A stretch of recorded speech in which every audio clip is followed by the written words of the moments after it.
Hello, hello.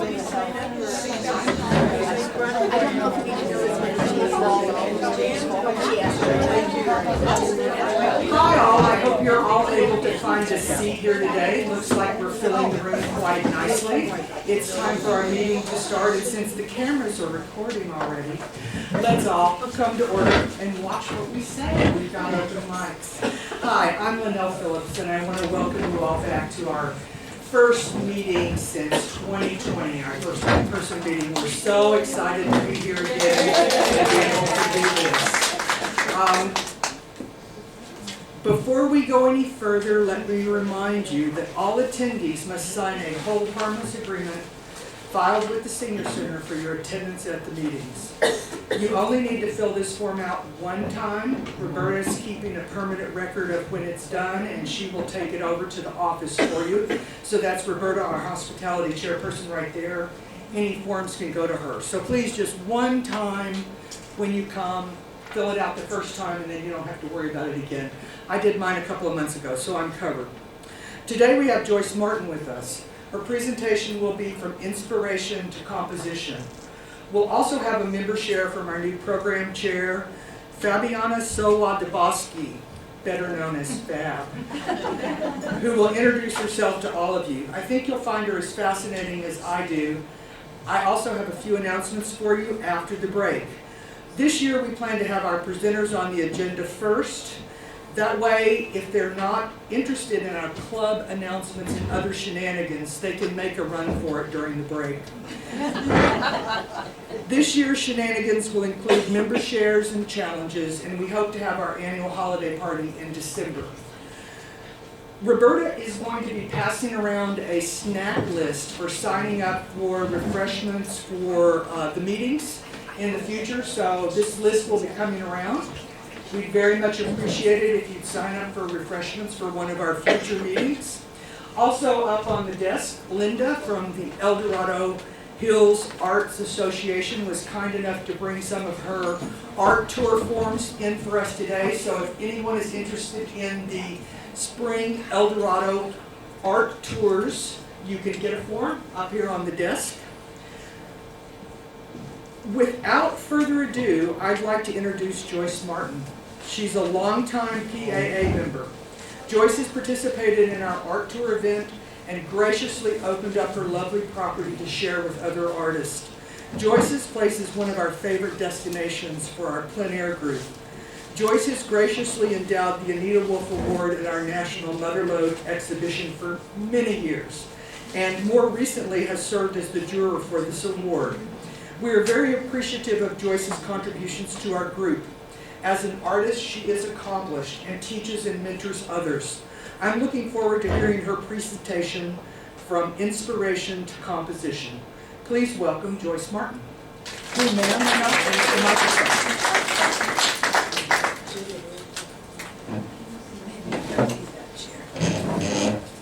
I'm not used to any technology. Almost no technology. So if you cannot hear me, I'll have to deal with this microphone that I don't know anything about, or just wave and say we can't hear you. I decided on doing inspiration to composition because one of the things that I find I get a lot of questions about is, how do you start? How do you know what you want to do? All those kinds of things. And so today I want to address not only painters, but people in all media. And on the table I gave you some things to play with. Because when I go to meetings, I like my hands to have something to do. In terms of inspiration, if you can figure out what it is that really touches your heart and soul in order to go on to do something in an art or artistic mode. That's one of the most critical things to learn about yourself. And Linda, I thought I was going to be distributing stuff during a break, so if you would quietly go around and do that for me, I would appreciate it.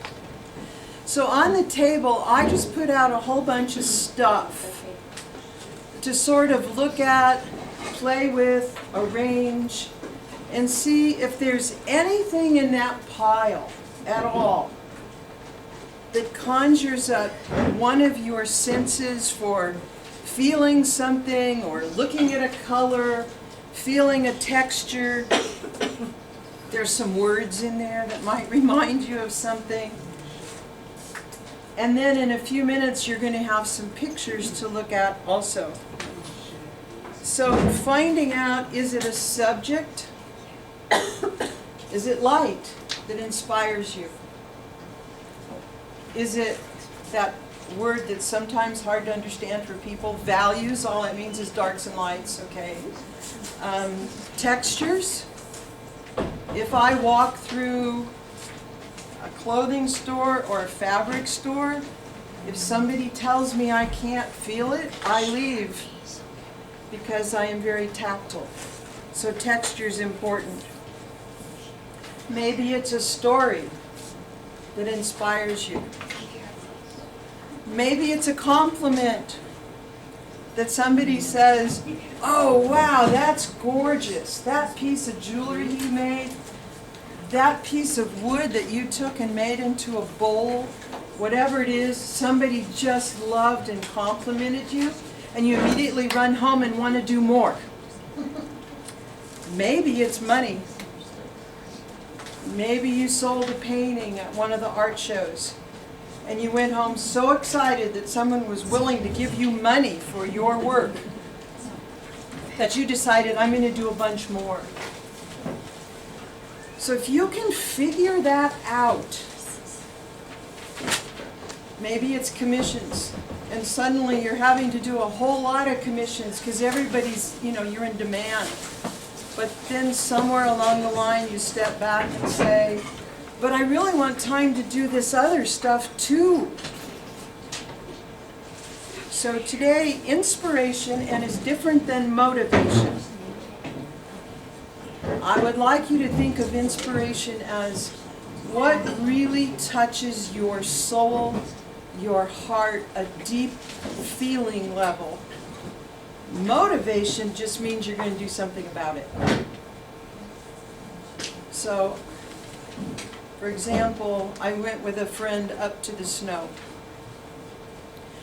I saw a couple of spots as we were driving along that were like, wow, look at that. And it really struck me. But I was not motivated to do anything about it other than to have a feeling about it. So trying to kind of deal with that. They're going to need the black pens also if those are on the table. We got it. So today as I go through a process with you, please know that I'm going to demonstrate in painting because I've decided I'm going to focus on oil painting. You can ask me about stained glass, you can ask me about ceramics, you can ask me about woodworking and jewelry making, silver weaving. I've done almost all media unless it has to do with technology. I don't do any Photoshop. I'm totally old school on that. So if you've been listening to the news on all these new programs coming out, you can write your essay, you can create your art, you can do it all on a computer, except for me. I just don't find that touches me at all. But for some of you it might. Photography, I've done that, and I use my photography background in finding images to work with. So today there's a bunch of pictures on your table.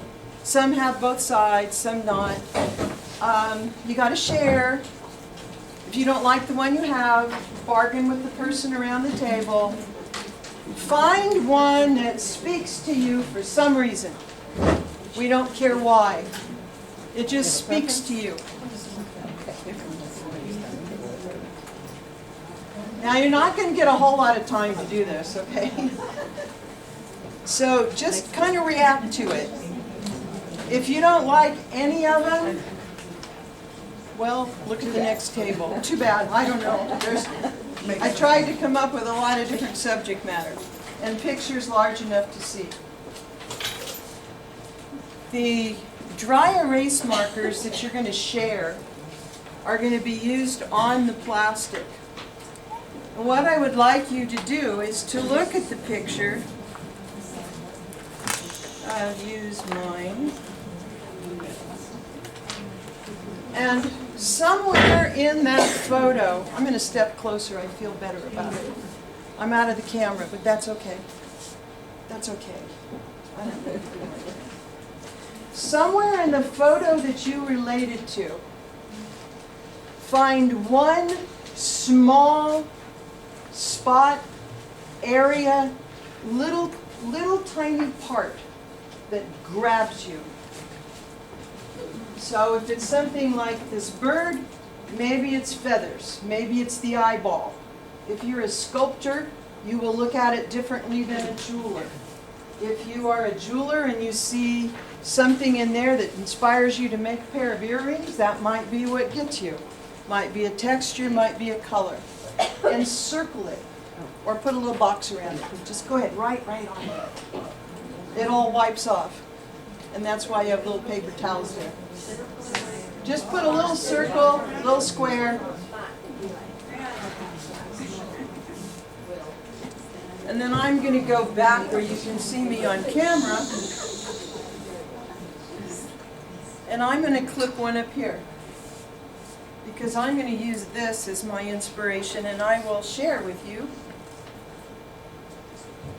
more than I normally share with people. This scene is my soul. High Sierras, but not in the winter. I don't do snow. Okay? And so I put myself in the scene. I projected myself. And I projected myself right here on that rock with some sun on a cool, clear day. And I'm looking at the high mountains. I'm looking at the creek. I'm looking at the forest. And that just speaks to me. But now I want to consider that as a reference for something I want to create. And in my case, it would be a painting. So I'm going to look at this now. I'm going to ask you to do something with yours, and then I'm going to demo the rest, okay? So as you look at that spot, whatever art you do, if there's something beyond that spot that you would include, would you take a look at it? I don't want to paint just the rock. I want more. So I have to decide how much more. And this is where inspiration, motivation starts heading toward composition, in my case, composition. And I believe composition is important to all artwork. You're planning, you're deciding things that you're going to do, even if it's not a long-term planning. So I'm going to look at this in terms of composition and say, I want more than the rock. Is this showing up on the screen? Yes. Okay. And now I want to decide how much more. Well, part of the creek is important to me, the forest. I want some sky. So I'm going to start playing with, and you can do this with the pen. It's really fun because you can wipe it right off again. You can play with shapes. Can I turn the light, these lights off? I think it'll Yes. show up better. Sure. I'm gonna put you in the dark, so I think. I'm in the dark a lot of the Oh. time. No, that's fine. I can see it. They can Does see that it. help with showing what she's trying to do? Okay, let me show you the picture again then that I'm working with. So I'm deciding that's my key piece. I'm going to save it no matter what. It's going to be part of my composition. But now I want to decide, what else do I want to include? What shape or orientation, in my case, of a canvas do I want? Do I want to just zero in on a square? Do I want a horizontal? Do I want a vertical? And this is the orientation of your piece. I'm wearing a necklace and earrings that someone made, and they had to determine whether this was elongated, or is it going to be a square, is it going to be a little short thing that just sits on the earlobe.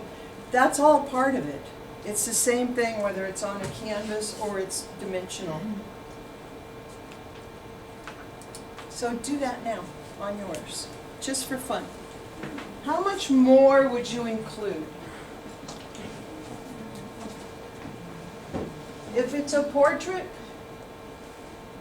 how much do you want? Do you want the whole thing? Do you want part? There's no rules or laws on this.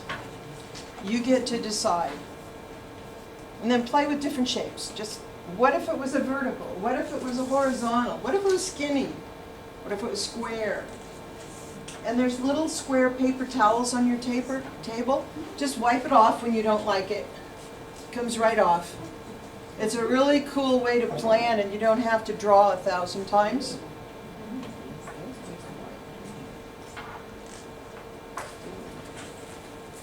One of the next steps could be that you would then take that decision based on what you saw and go into what they call thumbnail sketches, or just doing a little sketch of some sort and playing with it. The one person I know who is the very best at thumbnail sketches in the whole world for me is Vesla. She just is amazing at quickly doing little sketches for layout. Probably comes from her background. Other people don't like to spend that much time with it. So shortcut now to mine. I decided that I wanted to go with a rectangle that is horizontal, but not the entire thing. Here's the first picture. I'm going to cut off this side. I don't want to use it all. And that came by experimenting and seeing where I wanted to get my composition. Any questions so far? Am I talking over to? No, no biggies. Okay. So next is, you've gotten inspired, you're motivated to do something with it, and then what is your intention? Why are you doing it? And that kind of goes back to some of those same things as inspiration is, are you doing it because there's a studio tour coming up and you need 6 paintings more than what you have? You laugh, that means you've been there. Are you doing it because you've got a show?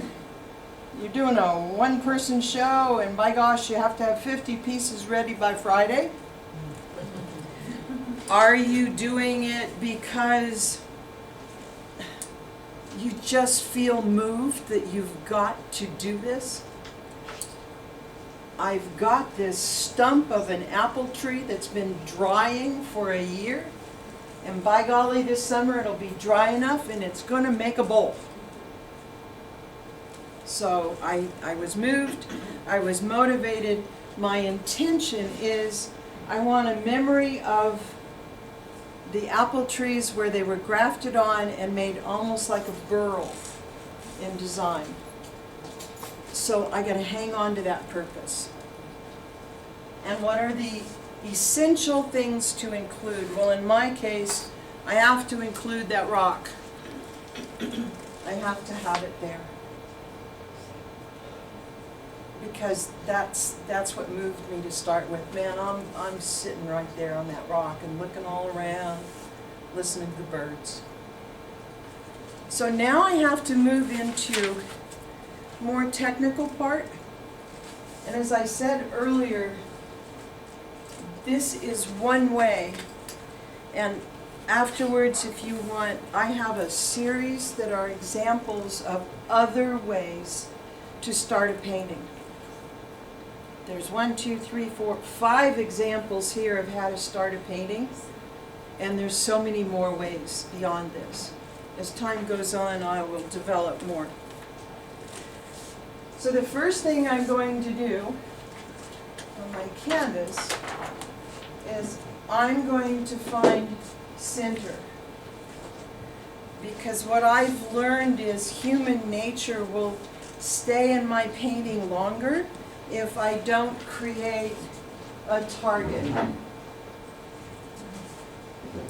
If I have a target, which is used commercially all the time, graphic art does it, advertising does it, they want to catch you in a brief moment and have it stay with you. Centering, balance, all of that's critical because it's got to register right away and they don't need you to stare at it for very long. But I want to know where my halfway and halfway marks are and where my center point is. Because I don't want you to just walk by, I want you to stay there. I want you to come over and go, whoa, oh, and then move around. And if you're doing an art show and you have 50 people showing, you really would like them to stay at yours a little bit longer.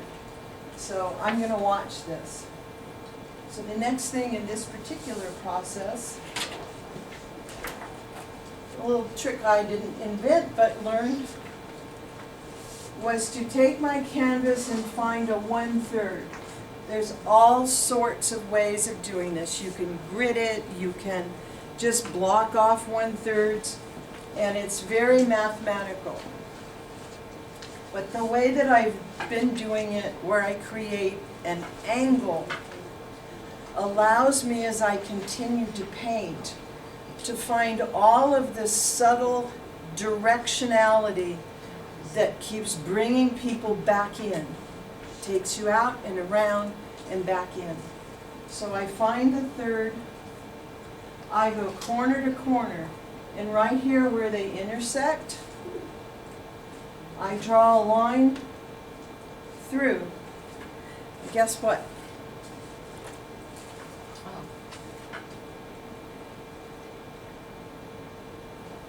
There's my rock.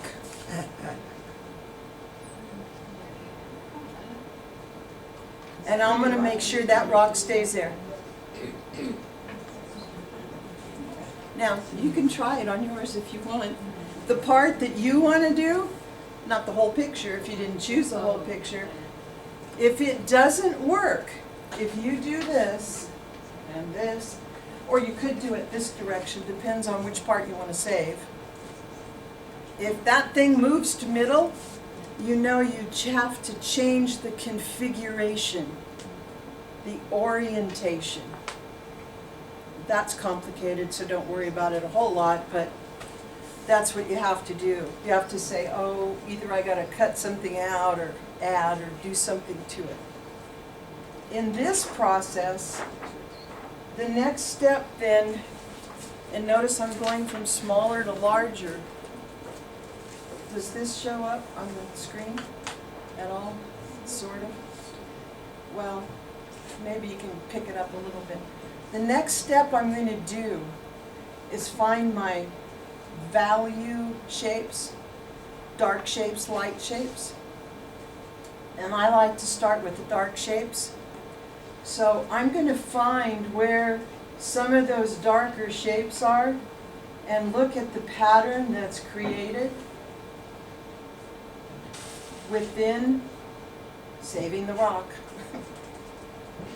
And it has the darkest dark and lightest light next to each other in here.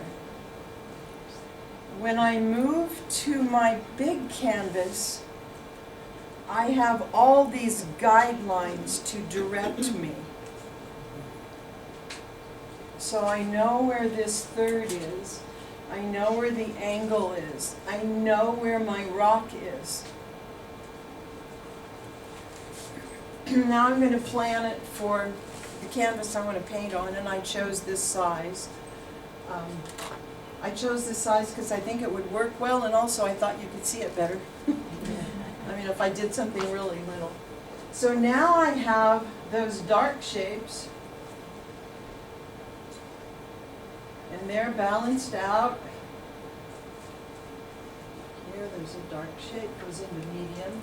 I got a dark in here, got a dark down here and here. And I get some nice angles to frame around my focal point or that important inspiration that I don't want to lose.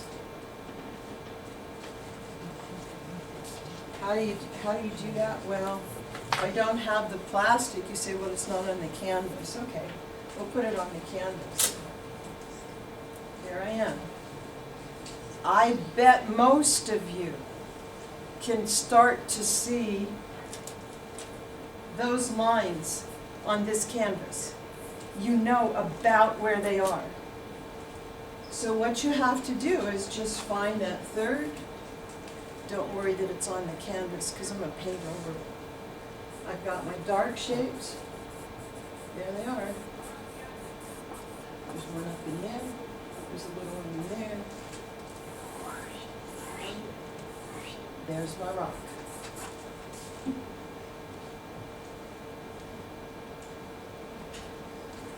Inspiration. Going right in now, I'm going to compose. I'm going to do a composition. Next step.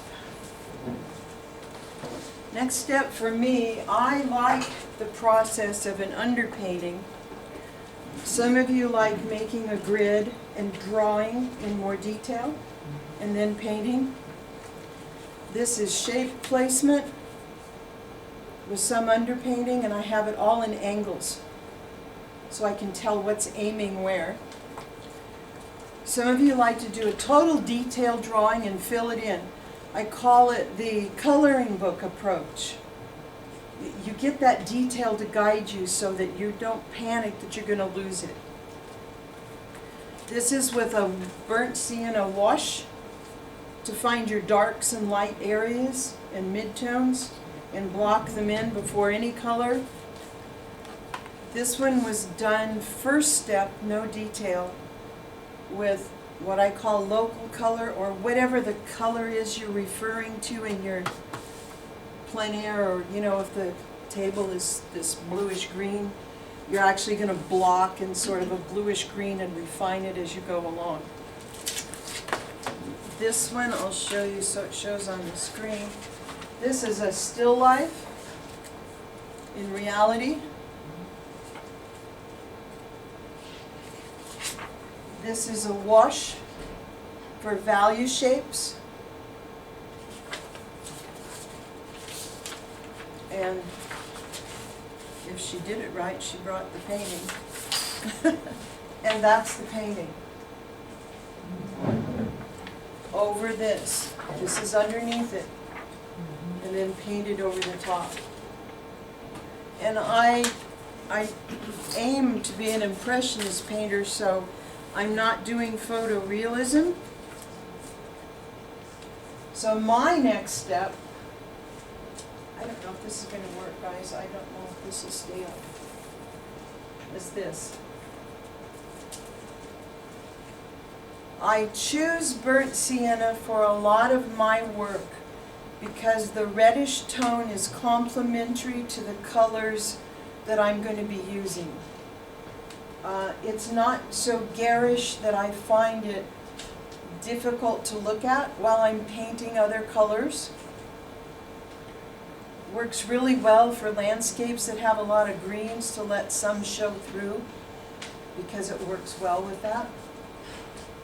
And what I would like to do, let's see if I can. On something like this, and I didn't finish over here, I have some midtones. Do you need help holding that? Do you want some help? I think I'm okay. I'm going to put a clip on it though, because I don't want to lose the other part.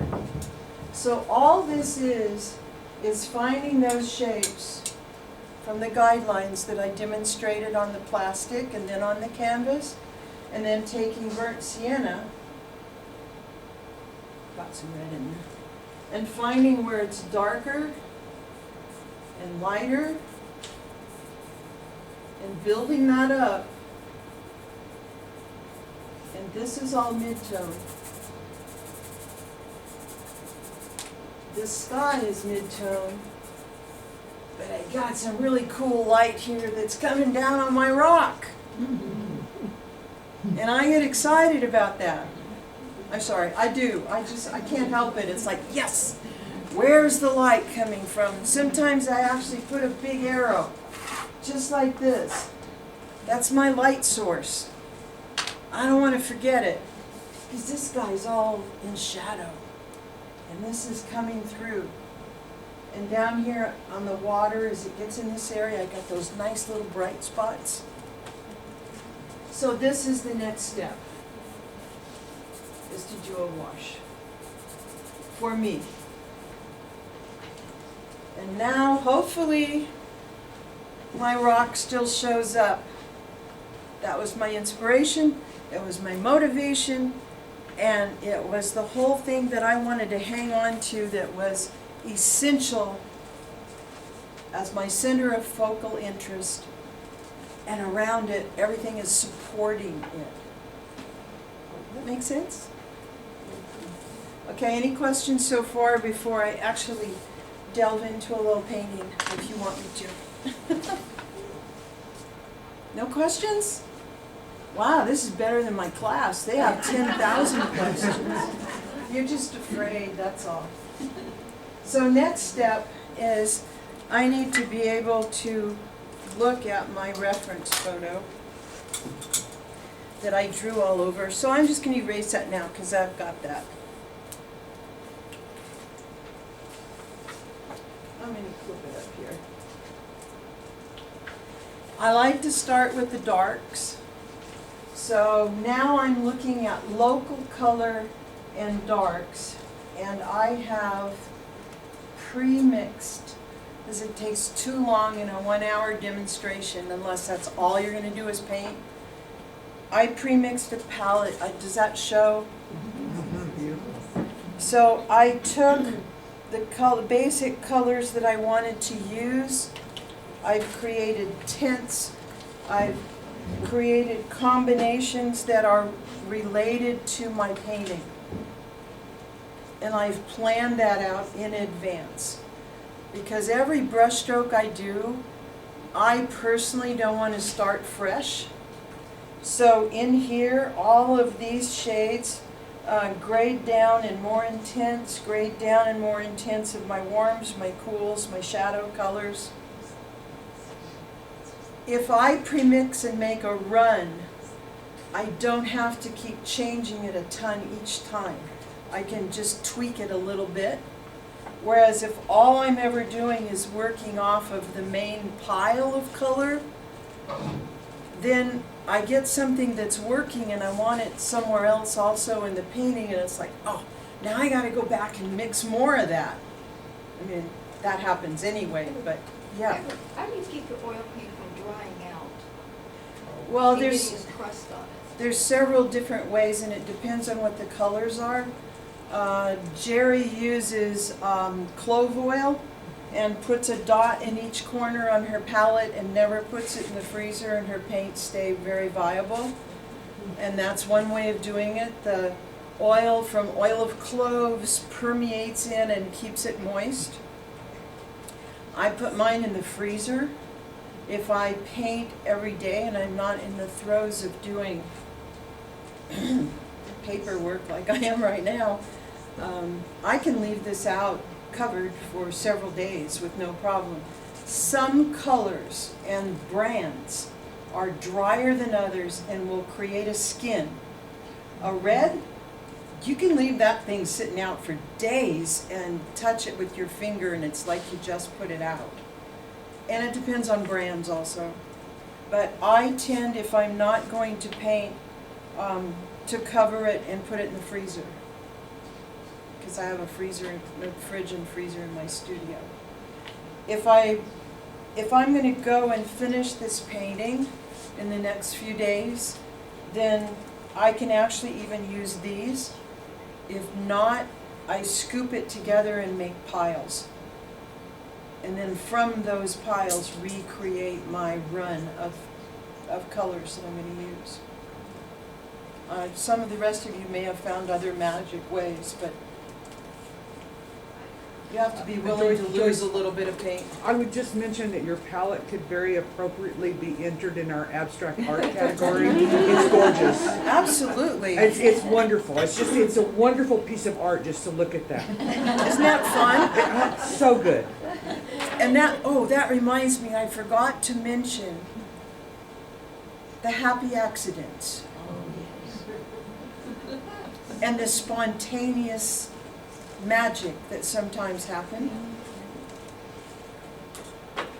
Yeah, that's really cool when that happens. But if that's all you ever do, you probably better be prepared to stack up 100 different pieces of artwork before one goes, whoa!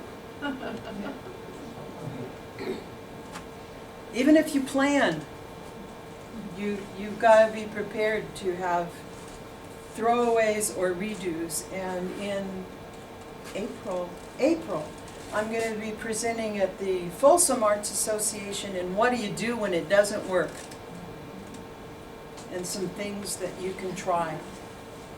Thank you, I love that comment. That's cool. Okay, so let's find a dark down in here. And I'm going to go with some of the darks I've mixed. Black, umber, black is dead, but black and yellow make gorgeous greens. So there's a black on here, but I only use it for mixing personally. I never use it for painting black. I see dark, and even on, I shouldn't do that, but it's racy. Even on black, the light makes it all different colors. So I don't use black out of the tube. I rarely use green out of a tube. It always gets modified, just because otherwise it can look garish in the landscape. So let's look at that dark. Let's add a little red to that. A little light coming up in here. See this stuff going on in here? I am not going to paint this whole painting, okay? I hope you didn't plan on Oh, that. come on. What did we come here for? Don't give me that. That sounds like a line you use in class, Linda. Sorry. Or that Nancy used in It's class. like a cooking class, you have one already finished and you pull it out in the line. Yeah. No, I didn't paint the whole thing. I didn't, no. So, if you want a commercial green for landscapes to start with and modify, sap green is a pretty good go-to. You can modify that in all sorts of directions, but I often mix my yellows and blacks and make a whole run of real earth tone greens that are gorgeous. So don't be afraid to try that. I have a really dark down in here. Remember my rock? Remember the light on my rock? Boy, I don't want to lose that dark in there. There's a nice one comes right up in here. It's sort of an angle down into this one.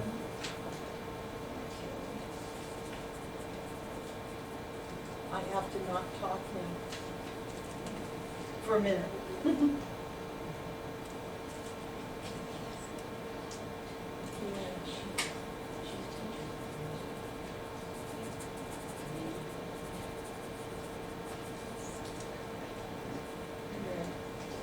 Now I'm going to change the color down in here to a warmer tone. That's a dark.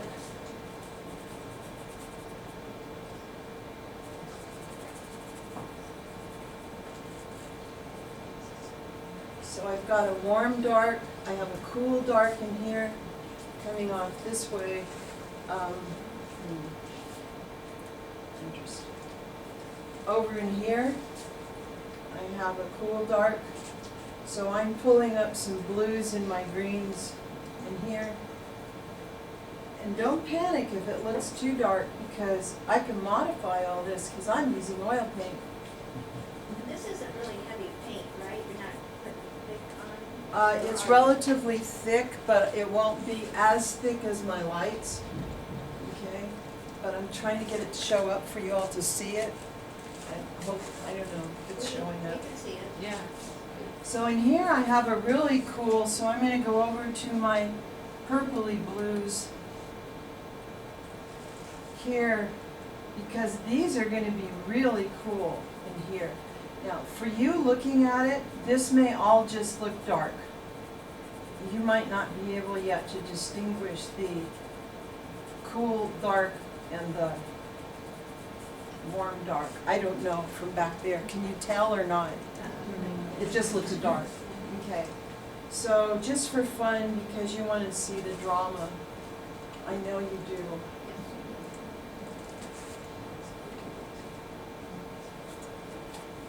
Little key with oil paints. Don't stick your brush in the thinner all the time. Just wipe it off. So let's go up in here and find a little light, a little mid-tone. Look how that pops against that. It's coming down in here. Where's my rock? There's my rock. You want some light on that rock, right? Pinky tone, warm on the shadow side. This is a little scary for me. I don't usually paint in front of people. Really good.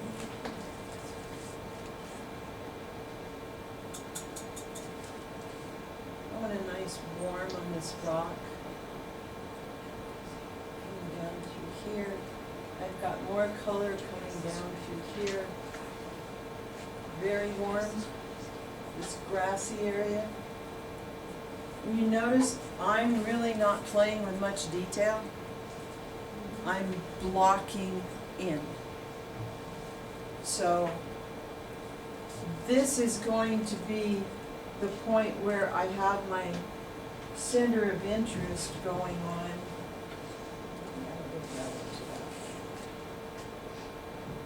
And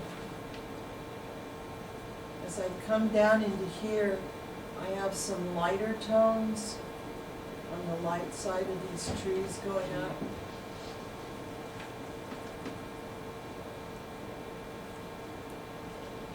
And here, that comes down in here. So I don't know if you can see where that starts to make big shapes in values with the colors I'm going for. But as I go further, I will go for more detail. And I'm gonna, in order to even show this, I have to jump just a little bit for you. I can't just do a whole painting. Sorry about that if that's what you were expecting. So I would go back then and say, okay,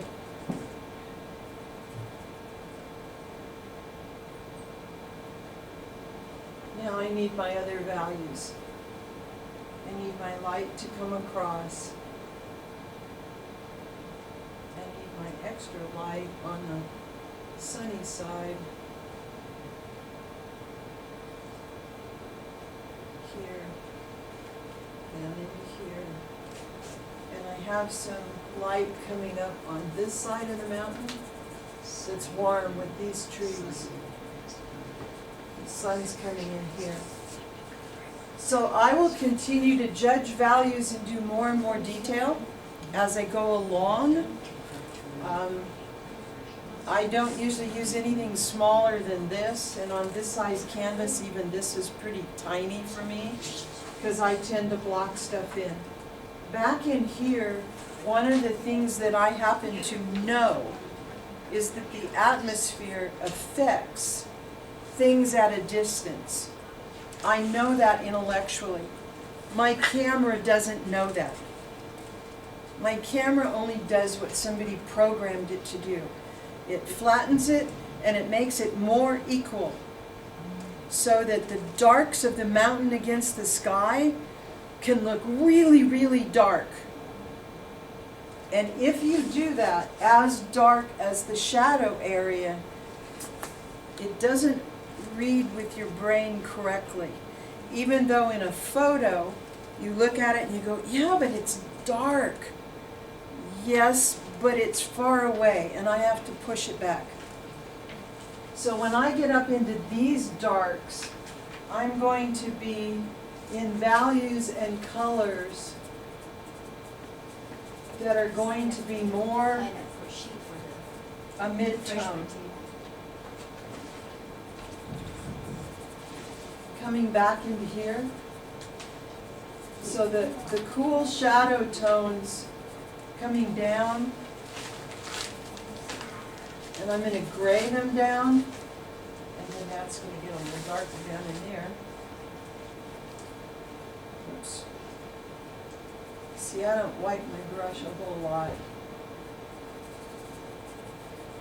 So this dark can read a dark, but it has to be modified in order to imply whatever the atmosphere is. And I have a person in class right now who is working on atmosphere. A foggy day, Linda, that happens to be you. A foggy day, a rainy day, a cloudy day, an early morning mist day.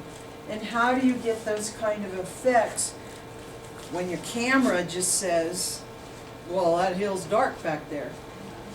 So those are some of the techniques that you use as you go along, but my intent today was to focus on getting you to start to look at what inspires you really.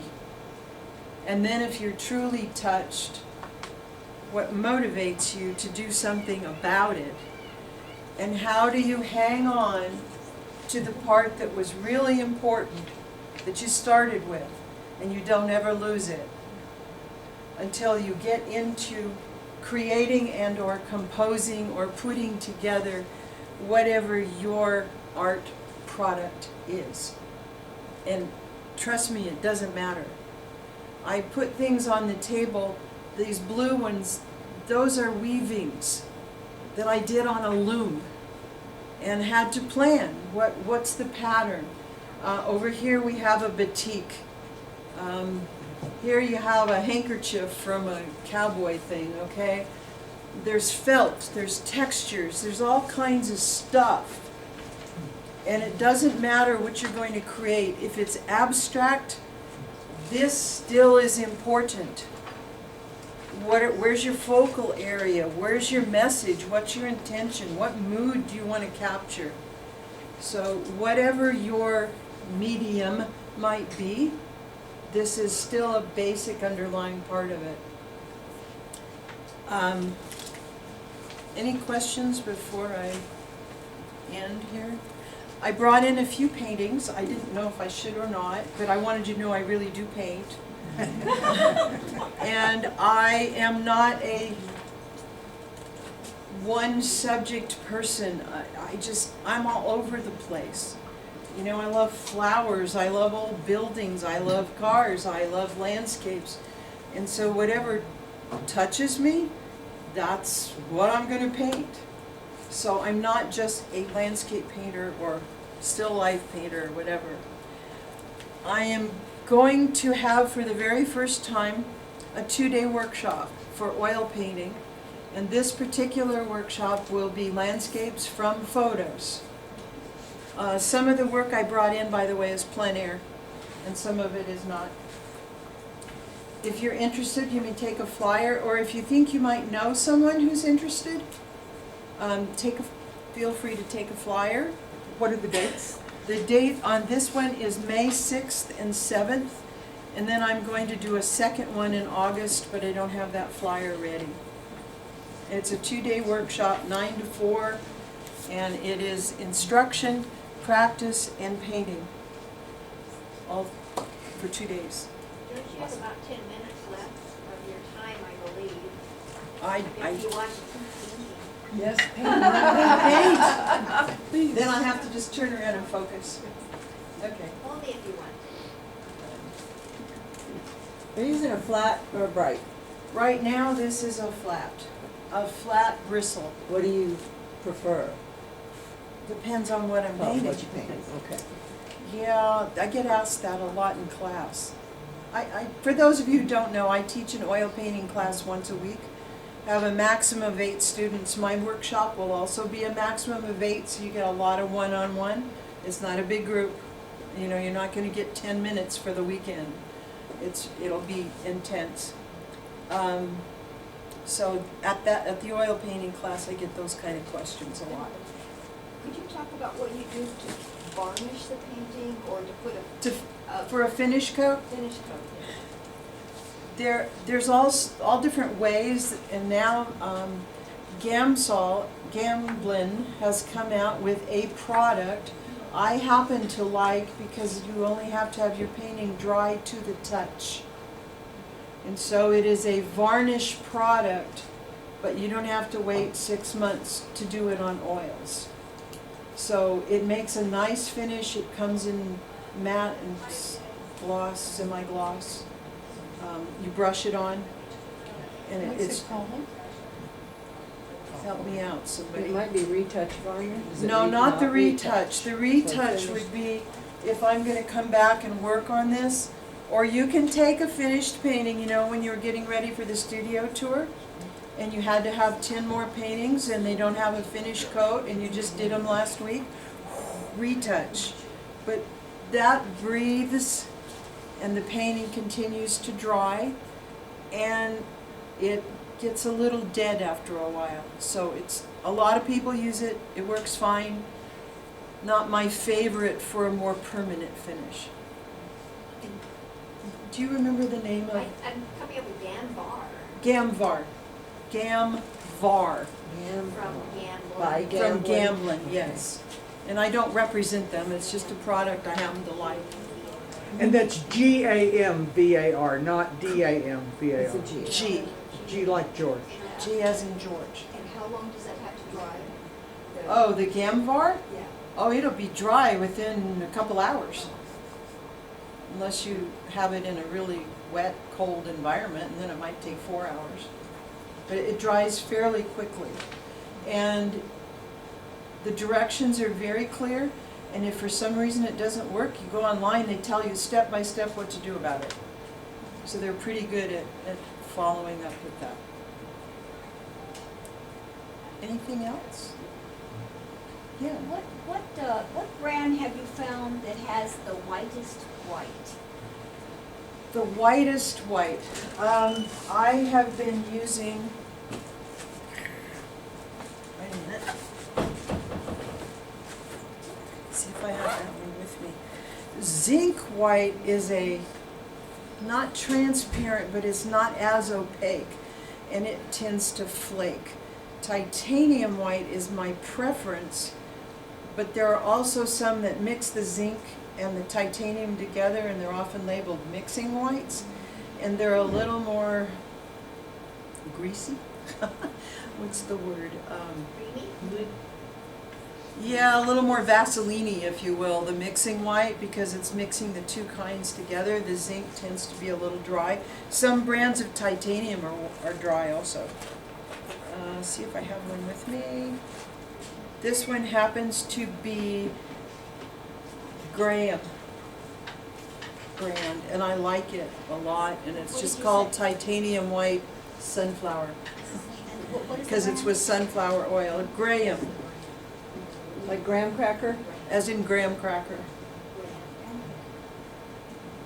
Graham is the product name, or the. Correct, the manufacturer. Graham.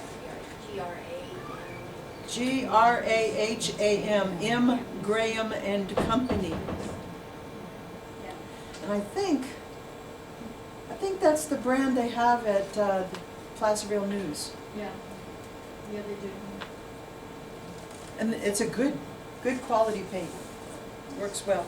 But it depends on the color, what brand I use. So I'm kind of mixed as far as brands. Anybody else? Yeah. How long have you been painting? How long have I been painting? Let's see. We built our house up here in '98. And I've been focusing, I was still doing ceramics and oil painting at that time, so I've been focusing on the oil painting since then.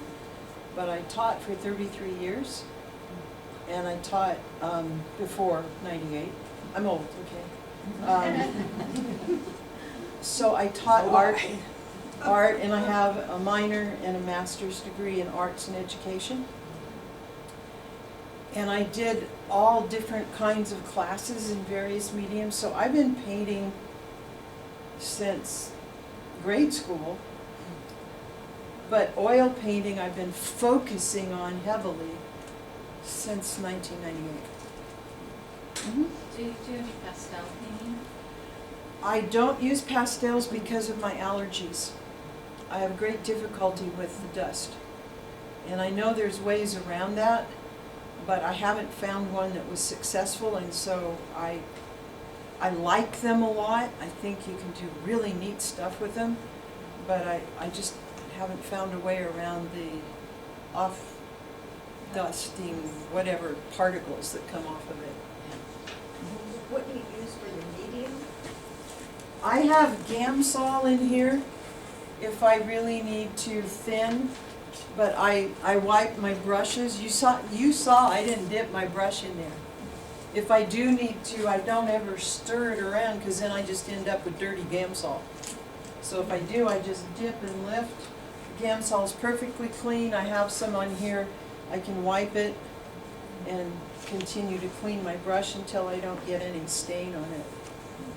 But you change your brush when you go from like a dark color to like a yellow, because otherwise you'll get mud. I didn't here because I wiped my brush. I wipe my brush when I get mud. Well, here, there's dark.